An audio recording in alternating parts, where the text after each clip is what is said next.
Well, there's a new set of lovely ladies that will represent the Philippines in international beauty competitions. Well, last week, the Miss World Philippines organization crowned 7 new queens, with Negros Occidental's Gwendolyne Fourniol taking home the Miss World Philippines title. And this morning, we are so lucky here in New Day. We have the queens live here in the studio. Of course, take a look at them. Such beautiful ladies with me. We have Miss World Philippines Gwendolyne Fourniol. Hello, and then hello, everyone. So it's great to see you and to be here on set with CNN. There you go. And all my beautiful sisters here today. All the sisters are together. And speaking of sisters, we have Miss Supranational Philippines, Alison Black. Good morning. And we have Eco Philippines, Ashley Montenegro, Reina, HispanoAmericana, Filipinas, Ingrid, Santamaria. And here on my right, we have Miss Eco Teen Philippines, Beatriz, McLelland, first Princess Miss World Philippines, Tourism, Justine, Felizarta, and second Princess Miss World Philippines, Charity, Cassandra Chan. Wow, good morning, ladies. It's gonna be a busy morning for me having all of you with me. Okay, first up, how are you ladies doing? Have you recovered? Gwen, you're Well, it's been 1 week since crowning, so I guess we kind of regained our energy. But of course, it was a hectic 2 months of heavy schedule for pageants. So I think with much sleep needed, we have recovered. Okay, that's 2 weeks recovery. Okay, so you said 2 months of all these hectic schedules. Are you preparing already for your Miss World? Yes, I already am. Even if it's 6 months away, I'm so ready. Every day I need to work hard. I have schedules, yes, with all my trainers for everything. No such, you have no rest. You have no rest because you have to hit the ground running. I mean, I understand that you are the first one to compete in this international pageant. You are leaving for Poland, is that right? Yes, I'm leaving for Poland on June 25 because my pageant's July 15. Okay. So you can imagine how hectic that is. I'm already preparing all my gowns, my outfits. I'm doing training every day. But that must be easier for you though. I mean, because after a pageant, it's hard pag medyo matagal. Like you have like a whole year or so before you end up competing again. But this one is like, okay, I'm already in prime form. Yeah. I just have to jump in there and continue this 2 months of hecticness. Yeah, definitely. That was my mindset. I was like, at least there's momentum. Yeah. I mean, I got to hibernate a bit after the pageant. So now I'm ready to hit the ground running, like you said. Well, I think hibernation for you is different from hibernation for me. I mean, you girls are so busy. I mean, okay, so speaking of busy and speaking of pressure, you guys must eat pressure for breakfast and lunch and dinner. I mean, Ash, how is it for you? You are going to vie for the country's 3rd Miss Eco International pageant. I mean, yes, is that stressful for you? Absolutely, because it would be a back-to-back win, and that's immense amount of pressure.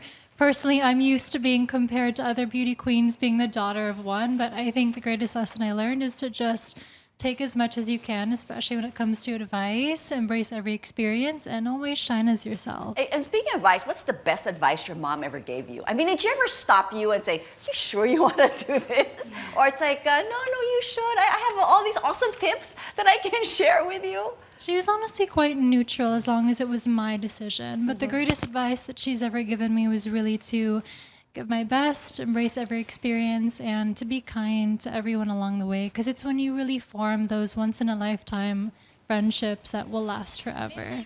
Yeah, so I think I've interviewed a lot of beauty queens, and that's really what they say. The friendship that they have formed, with all of these pageants. I mean, you guys have been in pageants. Well, this is your first, but others have been here like 3 times. It's like, and counting, right?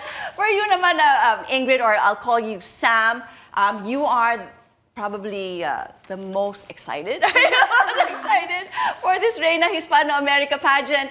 Tell me a little bit more about this pageant that you will be representing. And for you, what would you say would define a true Filipina?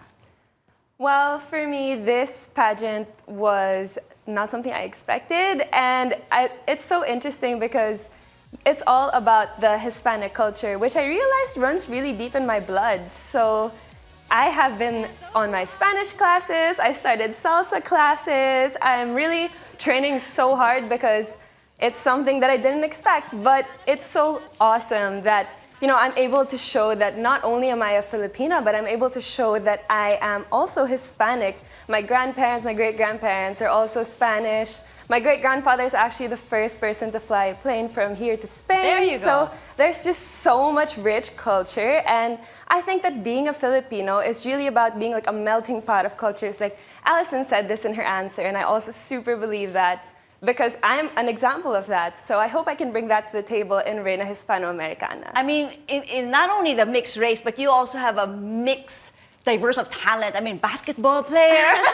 You have, all of this, you musicians in your family. I mean, Yes. really, the Filipina is truly such a, a rich race. We just have so many things that are actually going on for us. Ikaw naman, Beatriz, you will compete in the Miss Eco Teen. Okay. This is your last teen na, ha? I mean, you have won like so many.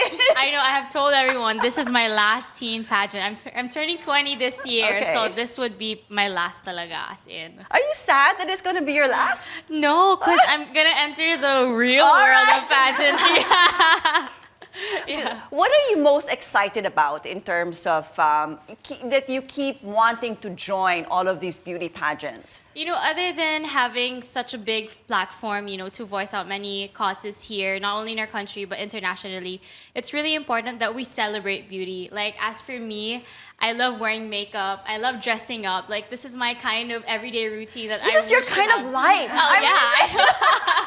Exactly. And that's what I enjoy about it. Like, beauty pageant isn't just about, talking. It's about beauty as well and showcasing the Filipino beauty. Especially, it's really famous here in our country to have beauty pageants. So it's really nice to celebrate beauty, not only mine, but, everyone else's. There you go. So I'm going to be having you back on New Day, I think, sometime in the future. And okay, so now let's talk to our first princess, Justine Felizarta, and of course our second princess, Cassandra Chan. Okay, for Justine, you won the title, the Miss World. There you go, behind me. The Miss World Philippines Tourism, and of course Cassandra here beside me, Miss World Philippines Charity. Now with these platforms, how do you intend to use your voice and your title? This is your last. Sabi mo nga, di ba? Yes, this is my graduation This is your year. graduation year, and this one for you. This could be my This graduation. could be, year. okay. Could be. Okay, so with that in mind, I mean, how would you best use this year to your advantage? Use your voice, your platform, and everything else. I'll start with you. Well, being a candidate already, we were given the opportunity to voice out for our advocacies, mine being for our overseas Filipino workers.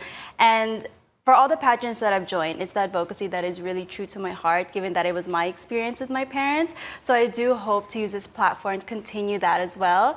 And being Miss Tourism, I would also like to showcase the beauty of Philippines, starting with Marikina City, which is the city that I was representing, and also Davao del Sur, which is my mom's side. So I think it'll be a little bit fun to use this platform for that because I love to travel, and it's been a while since a lot of us, has gone on a plane because of the pandemic, and hopefully I can use this to really spike some excitement for everyone to travel again and show what really Filipinos love. There you go. You're going to totally love this. How about you, Cassandra? Well, for me, I've joined pageants since 2019, and Okay. I think the best thing about it is charities and of course our advocacies.